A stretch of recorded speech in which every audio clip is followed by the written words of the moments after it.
Sir আমার চাকরি লাগবে। আপনি এগুলো কি করছেন স্যার? আমাকে ছেড়ে দেন, আমার চাকরি লাগবে না। ছাড়ুন। ওহ, ইন্টারভিউ নিতে নিতে আজকে তো পুরো হাঁপিয়ে গেলাম। পানি খেয়ে ছেলেটাকে দিয়ে কোনো কাজই হবে না, পানির গ্লাসটা পর্যন্ত খালি। স্যার আসতে পারবো? হ্যাঁ আসুন।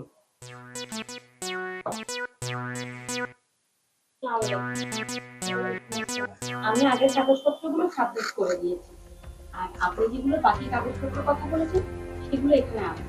সমস্যা নেই। আর আপনার সাথে তো আমি ফোনে কথা বলেছি। স্যার ইন্টারভিউটা কোথায় হবে?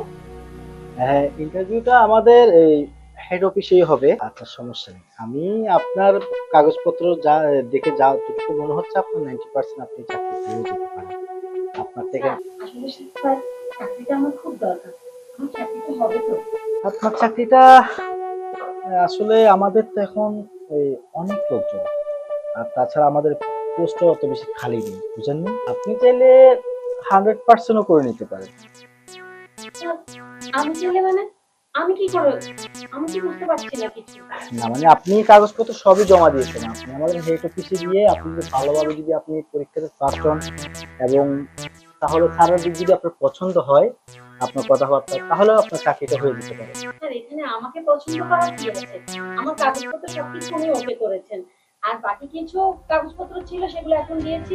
যদি কাগজপত্র ওকে থাকে তাহলে আমি তো ওকে থাকতে পারি, ঠিক আছে স্যার?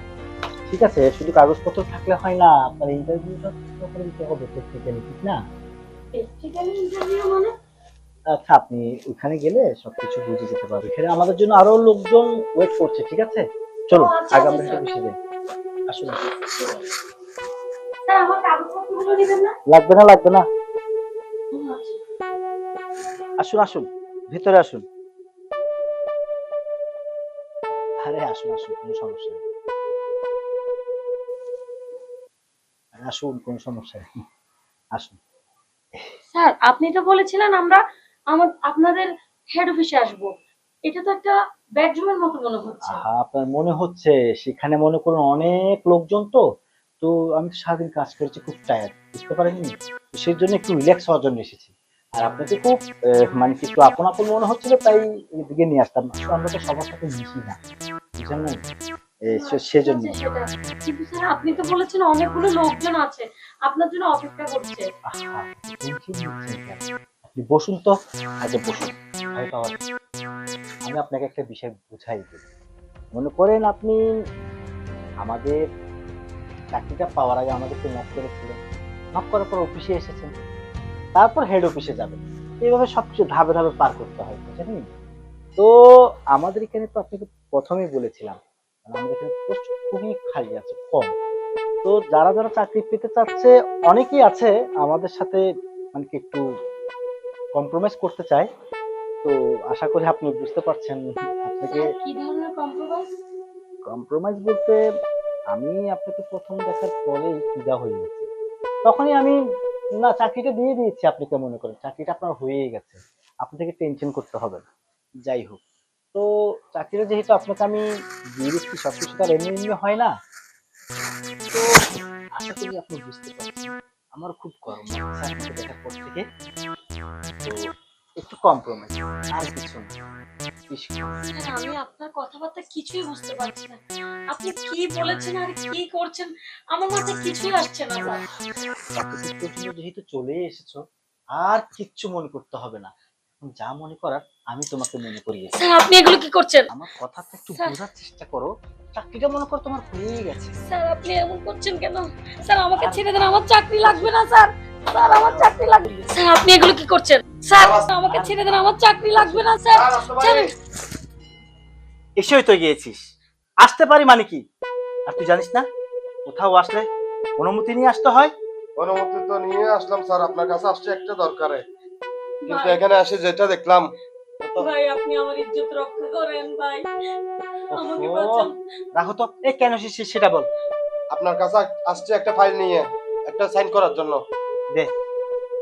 এখন আজকে সাইন করাবো, এখানে যে অবস্থা দেখলাম। এই তুই কি দেখেছিস? আর যা দেখেছিস একদম চুপচাপ থাকবি, কারো কাছ থেকে যেন না শুনি। আর যদি কারো কাছ থেকে শুনি তাহলে তো চাকরি নয়। ধর মিয়া, চাকরির ভয় লাগান আমারে, আমি গরিব মানুষ হতে পারি, কারণ চাকরির ভয় আমাদেরকে দেখাবেন না, বুঝছেন? আপনাদের জন্য মানুষ এই অবস্থায় পরিণত হয়। আর এসব কথা যেন কেউ জানতে না পারে, যদি জানে তাহলে তো চাকরি নয়। ধর স্যার, আপনি কি বলেন? চাকরির ভয় আমার দেখান, আপনার চাকরি করলাম না আর কি। এসব চাকরি না করে একটা মেয়ে মানুষের ইজ্জত বাঁচান খরচ, বুঝছেন? চলেন আমার সাথে। শুনেন ভাই, আমি ওনাকে একটা কথা বলি। শুনেন, আপনাদের মতো মানুষের জন্য আজকে নারীরা পিছিয়ে পড়ে আছে। আপনাদের মতো মানুষের জন্য নারীরা ভয়ে ঘর থেকে বের হয় না। আপনাদের মতো মানুষের জন্য আমরা না খেয়ে মরে যাই। আপনাদের মতো মানুষের জন্য নারীরা আত্মহত্যা করে। মনে রাখবেন, আমাদের দুর্বলতার সুযোগ নেওয়ার চেষ্টা করবেন না। আমরা দুর্বল হতে পারি, কিন্তু নিচু না। আপনি একটা নিচু মনের মানুষ। ধরেন স্যার আপনার চাকরি।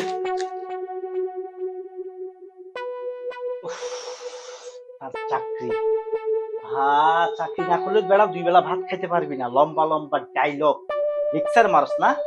আর বেড়া কত দেখলাম, কত এলো আর গেল। হ্যাঁ, একটা গেলে কি হয়েছে আর